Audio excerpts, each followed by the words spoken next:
#1 newscast at 6. KEYT News Channel 3, where the news comes first. Good evening, everybody. I'm CJ Ward. Our top story at 6, a big delay for Santa Barbara's desal plant. Construction is months behind, and the plant will not go online until January. Good evening, everybody. Beth is on assignment. We begin at 6 o'clock with those desal delays. They're only going to make a bad situation even worse if we don't get any rain. News Channel 3 senior reporter John Palmentary joins us live. And John, the burden falls on everybody to conserve even more. And we're here on the Santa Barbara Mesa on an intersection and a corner going into the homes that probably was landscaped beautifully years ago. Now it's weeds and a sign of the drought. No water's getting here. And you might recall when this all started, the conservation was around 20%. And that was considered a burden for some people to meet at that time. Now they're saying 35% or more for the rest of the summer. Well, we talked to residents around here about their concerns about the drought going on right now and what is or is not coming down the pipeline. We're not entitled to green grass. That's the way I look at it. And we should be growing more vegetables and things anyway. Santa Barbara's Stage 3 drought rules come with higher water rates and an ongoing plan to encourage widespread conservation in every way.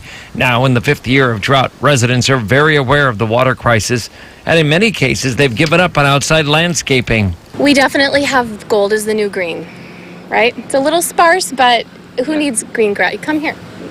Come run around outside. The city says it has to manage the remaining water resources, and conservation needs to be at or over a 35% savings for the rest of the summer. The most obvious impacts are in residential areas where landscaping has gone dry or changed to use little or no water. This property is apparently going through a conversion. It has the drought-tolerant plants there, the old lawn here that is dying off, and the new ground cover here that will use much less water than most other lawns. Inside changes have been made either with water use habits or new plumbing. Inside, we actually did just buy a new toilet, and so it went from, I think, 1.8 gallons per flush to 0.8 gallons per flush, so I think that helps out. Good. That and, shorten the showers if you can. Yeah. Overall, with the delay in the desalination plant coming online, Cachuma Lake now down to 12% of its overall capacity and no rain in sight. Many residents are worried about what's in the pipeline. I have a worry that it will run out. Eventually, there isn't an excess amount that to sustain. I mean, just California alone. Yeah. The state can't sustain the population here. So the exceptional drought continues. We are in the epicenter of all that, and the prognosis, as you hear, is not very good for now. No rain is in the forecast. The cost is going to go up another $4 million, it sounds like, and the delays are until at least January before fresh water comes from the ocean through the plant and in the system in Santa Barbara, something we will track for you very closely.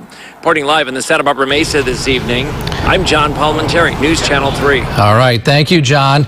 And the Obama administration is joining Governor Brown in making a case for 2 massive water tunnels to help with the drought.